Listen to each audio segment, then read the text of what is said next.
Hi guys, കാറ്റത്തെ കിളിക്കൂട് promo റിവ്യൂവിലേക്ക് എല്ലാവർക്കും സ്വാഗതം.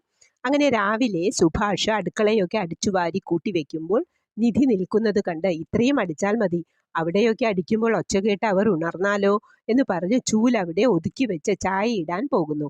ഇത് കണ്ടിട്ട് നിധി പറയുന്നത്, ഏട്ടനാണ് അവരെ ചീത്തയാക്കുന്നത്, അവർ എഴുന്നേൽക്കുമ്പോഴേക്കും എല്ലാ പണിയും തീർത്തു വെക്കും അല്ലേ, കുറച്ചൊക്കെ അവരും ചെയ്യട്ടെ, സുഭാഷ് ഏട്ടൻ അവർക്ക് വളം വെച്ച് കൊടുക്കുന്നത് എന്ന്.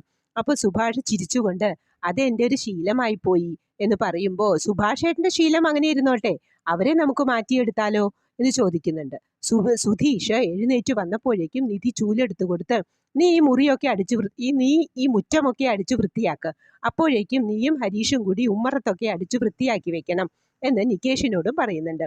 അതിനുശേഷം ഹരീഷ് നിലവിളക്കൊക്കെ തേച്ചു വെച്ച് വൃത്തിയാക്കി വെക്കുന്നു.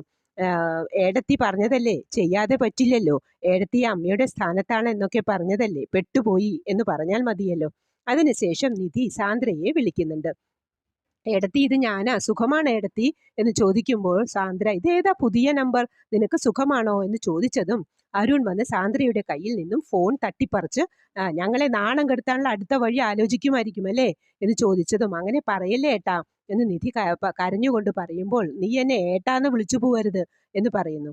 ഇതെല്ലാം കേട്ട് വിഷമിച്ചിരിക്കുന്ന നിധിയോട് സുധീഷ് പറയുന്നത്, ഈ ടെൻഷനൊക്കെ മാറാൻ നമുക്കൊന്ന് പുറത്തു പോയാലോ എന്ന്. അങ്ങനെ അവർ ബൈക്കിൽ രണ്ടുപേരും കൂടി പുറത്തൊക്കെ ചുറ്റിക്കറങ്ങി സുധീഷ് തട്ടുകടയിൽ നിന്നും ചൂട് ദോശയൊക്കെ വാങ്ങി നിധിക്ക് കൊടുക്കുന്നുണ്ട്. നിധി അത് കഴിച്ച് പുഞ്ചിരിച്ചുകൊണ്ട് നിൽക്കുന്നതാണ് പ്രമോ വിശേഷങ്ങൾ. പ്രമോ ഇഷ്ടമായെങ്കിൽ ലൈക്ക് ചെയ്യാനും ഷെയർ ചെയ്യാനും സബ്സ്ക്രൈബ് ചെയ്യാനും മറക്കരുത്. അടുത്ത ഒരു എപ്പിസോഡിന്റെ പ്രമോവുമായി വരുന്നതുവരെ കാത്തിരിക്കുക.